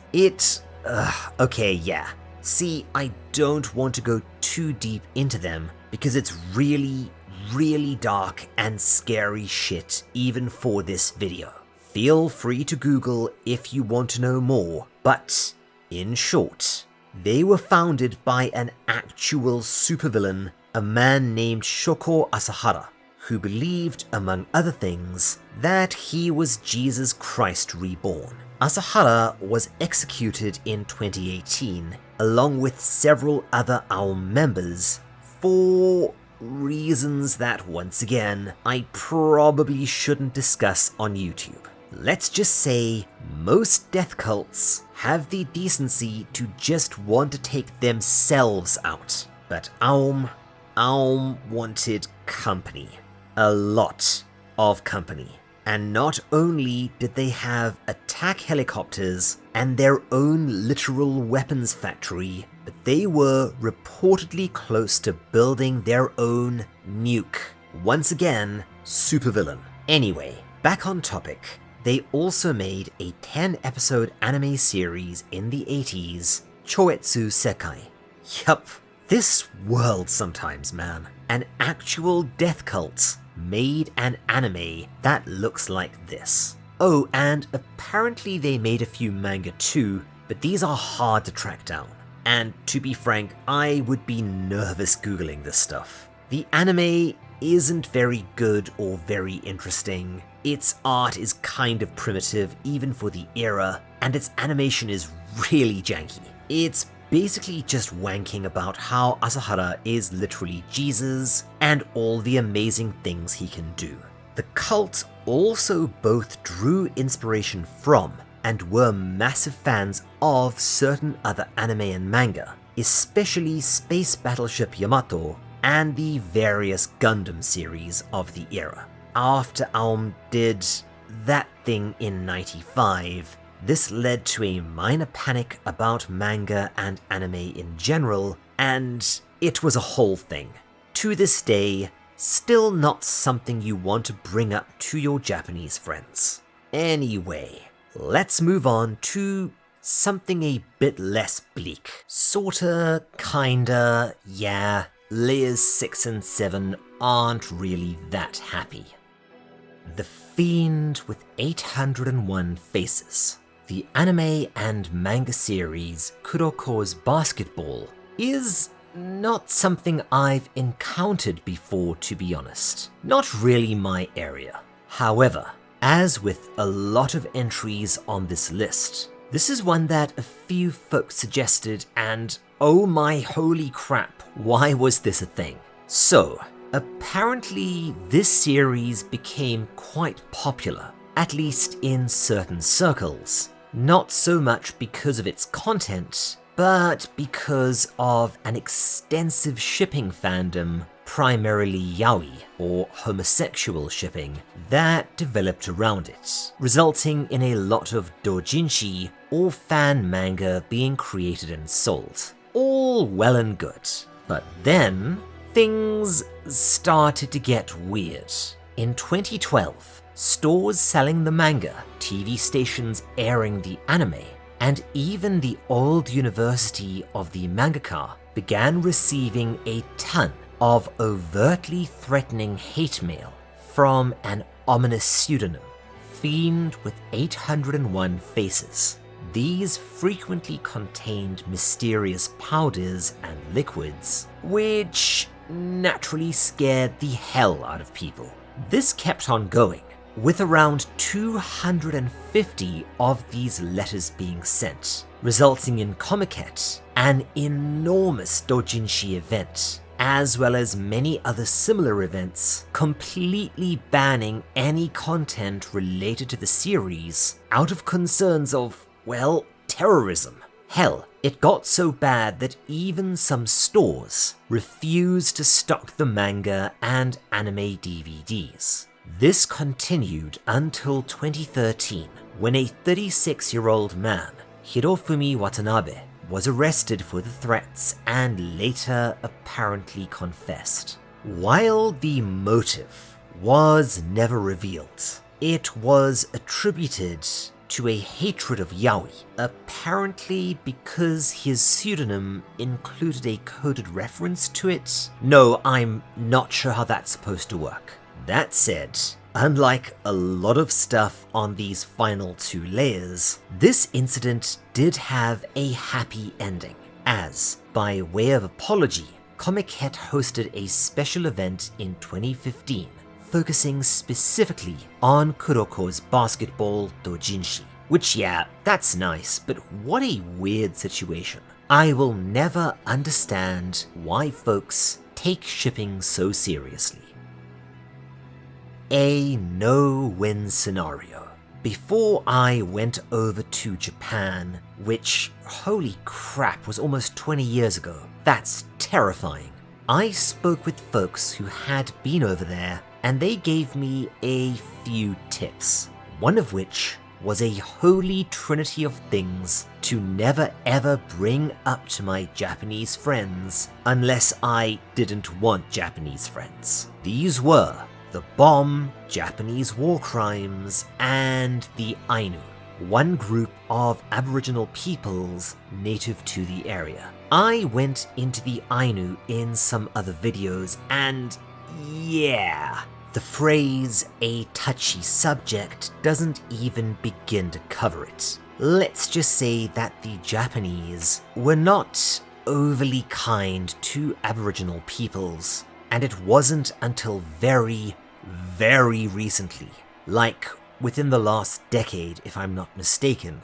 that Aboriginal independence and a right to their culture were even recognized at an official level. However, the Ainu and their plight do seep into Japanese popular culture a fair bit, as said things tend to do. Movies, TV shows, plays, and, naturally, anime and manga. For instance, if you've read the fantastic but holy crap dark Blade of the Immortal, you might remember this pair of characters, or that one poem from Tokyo Ghoul. But probably the most notable cultural artifact in this vein is Satoru Noda's ambitious and also pretty dark series, Golden Kamui, a manga about Ainu people and culture within a semi-accurate historical context, and a search for a hidden cache of gold. And it was later adapted into an emphatically fine anime. Both are officially released in the West and available in English, by the way, and I would highly recommend checking the manga out, especially if you want to know more about the Ainu. And yeah, while I'm not going too deep into that whole thing today, it is actually bloody interesting, if depressing. But Noda really did put a lot of effort into this thing, apparently consulting with folks of Ainu descent, historians, and even hiring a language and dialect consultant to make the story, while naturally heightened, as accurate as possible, which is pretty commendable. On the other hand, he very intelligently urges against over-romanticization or fetishization of the Ainu, as they are, at the end of the day, just humans like you and me. I like the way this guy thinks. Reactions to the manga, however, were mixed. Within Japan, there was a lot of side-eye, as talking about the darker sides of Japanese culture and history, especially when they pertain to Japanese treatment of non-Japanese people, is just not the done thing. However, aside from Japanese people, there was a surprising backlash, albeit not a universal one. And as you can probably guess, a lot of this was on Reddit and Twitter. Most notably, a big Twitter thread that is sadly now lost to time, aside from this portion, involved an allegedly Ainu individual, although this seems to be disputed, calling the mangaka out over being racist, accusing the manga of being, well, from my understanding, insufficiently pro-Ainu, anti-colonialist, and anti-Japanese, because that's how that works. For quite a few reasons, including several Ainu characters who are excessively brutal and terroristic against the Japanese settlers being painted as villains. In addition, there's a fair amount of criticism over a character called a Sirpa, someone who, in the series, tends to play the role of bridging the gap between Ainu and Japanese characters, as well as not being entirely at home in either worlds, due to her being critical of certain Ainu practices. For instance, refusing to get the traditional Ainu facial tattoos. And this was apparently seen as critical of traditional Ainu culture and thus culturally insensitive, as well as being, again, insufficiently anti-colonial. Oh, and some people found it offensive that she has Polish blood, but let's not go there. There also seem to be a few posts here and there calling the author anti-Semitic, but I can't find anything too substantial or even really explanatory. Anyways, all I can say is, really, really good manga, well worth your time, strange drama. What's a log anyway? Ho ho ho boy. So, remember when, a bit back, I said that, out of all the living mangaka I could think of, Kohei Horikoshi is the one that I'd like to have a beer with, because the man has a pair of testicles the size and likely consistency of a pair of Jack Russell Terriers. Well, this is the incident that I was referring to. In chapter 259 of My Hero Academia, we finally get to meet the enigmatic mad scientist responsible for developing the horrific normal creatures by experimenting on humans, Maruta Shiga.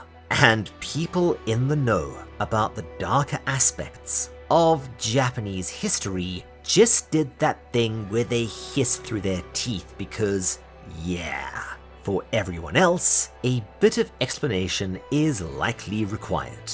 So, I've mentioned this a few times before in recent videos.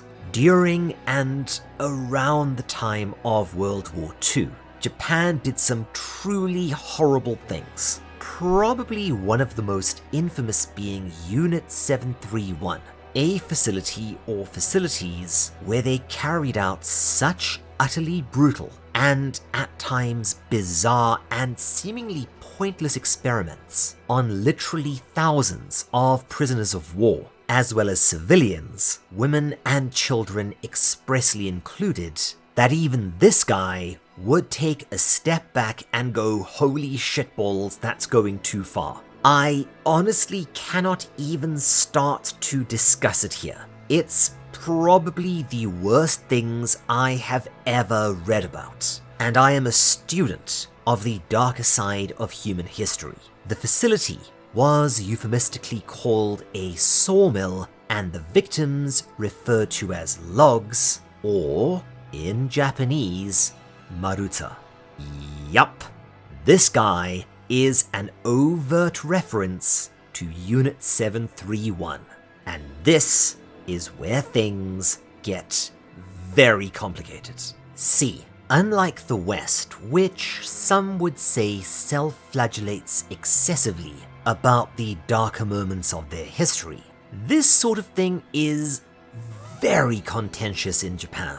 While there are some folks who do want to see Japan admit to its faults and mistakes and apologize, the Japanese government's unspoken policy has always been, we do not talk about this shit ever under any circumstances. And keep in mind that some of the stuff I'm about to talk about is very hard to substantiate, because there is a fair amount of attribution of this code of silence to the conditional blanket immunity granted by the USA to basically all war crimes committed by Japan, as well as intense secrecy and suppression of all evidence of this nature, even from the Japanese public.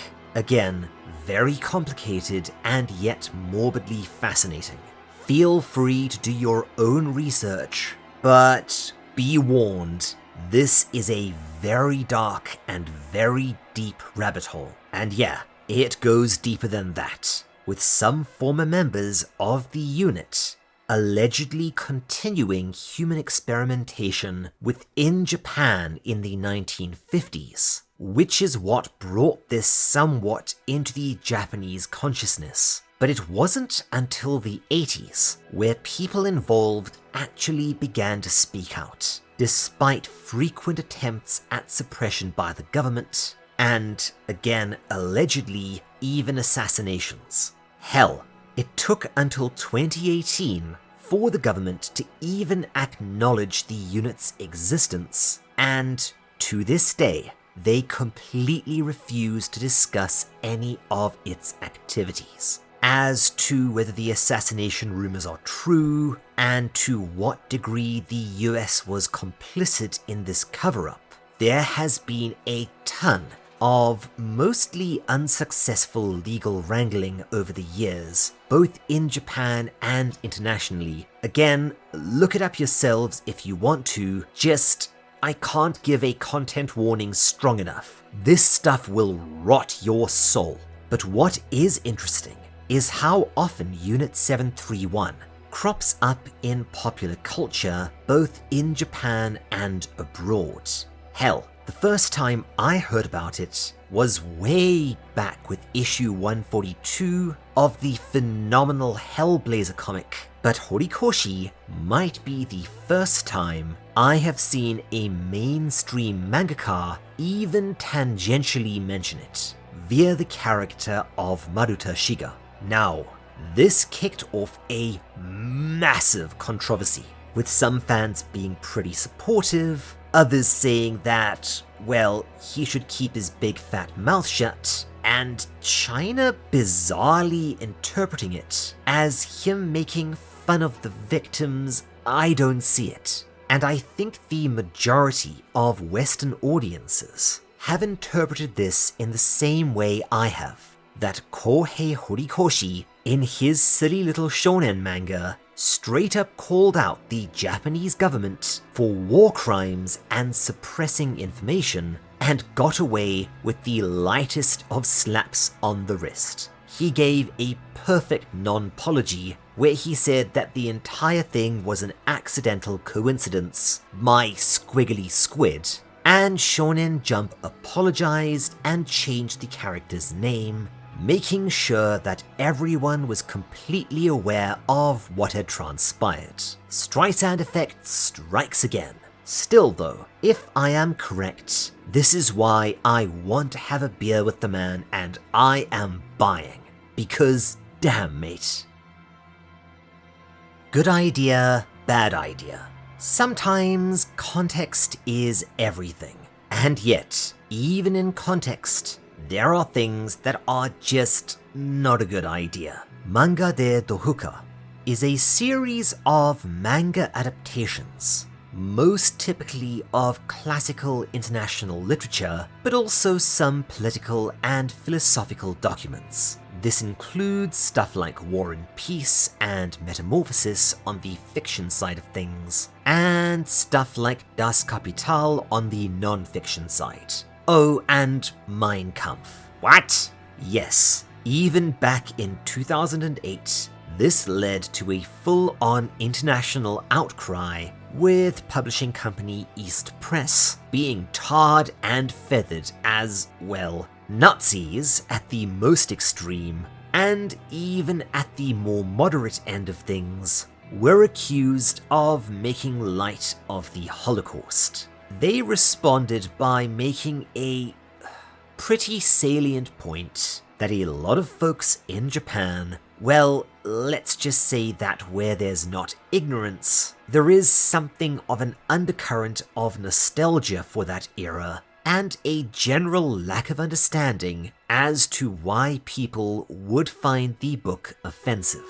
And I can only imagine what this would have looked like today, because, yeah, again, whatever their intentions, this was a bad idea. That said, again, East Press did go on to defend themselves on the record, saying that it's a book that everyone knows the title of, but almost nobody has read, and we need to understand what caused all that horror, rather than just saying, oh, the man was a monster, and leaving it there. Whatever you think, it's quite a take. And for the last entry on Layer 6, Uziga Waita goes too far. And if you know that author's name, you know exactly what I am about to talk about. I've mentioned Mai-chan's daily life before on this channel A nauseating, sick manga. Basically just a celebration of highly sexualized gore and depravity with the attempted excuse of obtuse social commentary. I've heard it called the Serbian film of manga, and yeah. But what if I told you that this was far from the worst thing Waita has put out? Enter High School Girl in Concrete, aka good luck finding a legal copy of this thing. And if that title made you go, oh wait, no he didn't. Yup, he absolutely did. For obvious reasons, I am not going to go too deep into this one, but in a nutshell, in 1988, a teenage girl, Junko Furuta, was abducted by 4 other teenagers, ranging from ages 18 to 16, and subjected to over a month of abuse, including some of the most horrific things you can possibly imagine, before they eventually killed her in a way that, yeah, much like a lot of stuff down this steep, do not Google it if you want to sleep tonight. Once they were done, they placed her corpse into a metal drum, filled it with concrete, and placed it in a cement truck. All 4 of the teenagers were eventually caught and they confessed. All but one of them receiving horrendously light sentences. I guess at least they didn't pirate any Kadokawa manga. Damn it, Japan. And yes, this was a hell of an incident that still looms large in Japan. And naturally, Waita decided to create a literal, detailed, and fully explicit retelling of Furuta's captivity and murder in a way that reads as it being for the entertainment of the reader. Dude, you know, I'm about as hardline of a free expression advocate as you're likely to find in my age bracket, but this goes way, way too far.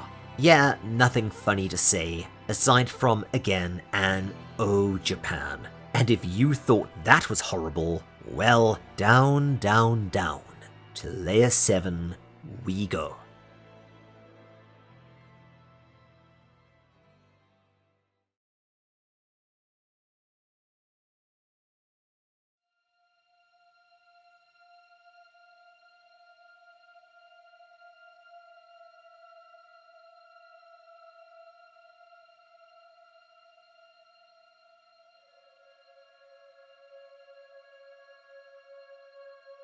Layer 7.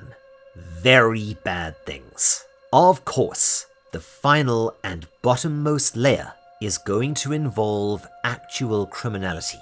Serious offenses committed either by mangaka, against mangaka, or inspired by manga. And again, there is nothing funny whatsoever about this layer at all, so we're not going to spend too much time down here.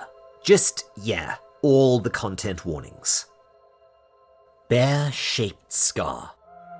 Rurouni Kenshin is a manga near and dear to my heart, also known as Samurai X in certain quarters. It was one of the first manga I ever read and anime I watched, way back when I was still in university in South Africa. So I was more than mildly appalled to hear that the creator, Nobuhiro Watsuki, had done a lot more than rip off Marvel and Todd McFarlane designs. Yes, he did, look it up. As, in late 2017, he was arrested for possession of several DVDs that contain some, let's say, cheese pizza, and leave it at that. I'm not even saying that out loud on YouTube. Now, this is bad enough, but considering that Japan is unfortunately really lenient on this sort of thing, he only ended up being fined around $1,500 and received a half-year suspension from Shueisha. Despite a pretty substantial outcry, both in Japan and abroad, and with the upcoming Rurouni Kenshin anime reboot, which aims to be more faithful to the far superior manga, I predict that we'll hear a lot more about this controversy moving forwards. Nothing funny whatsoever. On the 18th of July in 2019, at approximately 10:30 AM, the headquarters of KyoAni, a large animation company in Kyoto, was suddenly subject to a massive, fiery explosion that rapidly spread through and consumed the building. This was later discovered to be because of a lone stranger who had crept into the building and basically poured gasoline everywhere before igniting it, setting himself, several other people, and the entire structure ablaze. 34 people lost their lives in the fire, with 2 more succumbing to injuries after, making this one of the worst such incidents in Japan since the end of World War II. The perpetrator, a mentally ill man in his 40s called Shinji Aoba, allegedly did this, of all things, due to the belief that KyoAni had plagiarized his novels, in particular a scene where a character buys discounted meat. It's likely that additional facts will emerge in his trial, which, if this video released when I intended it to, should have just started. Once again, no jokes here, just sads.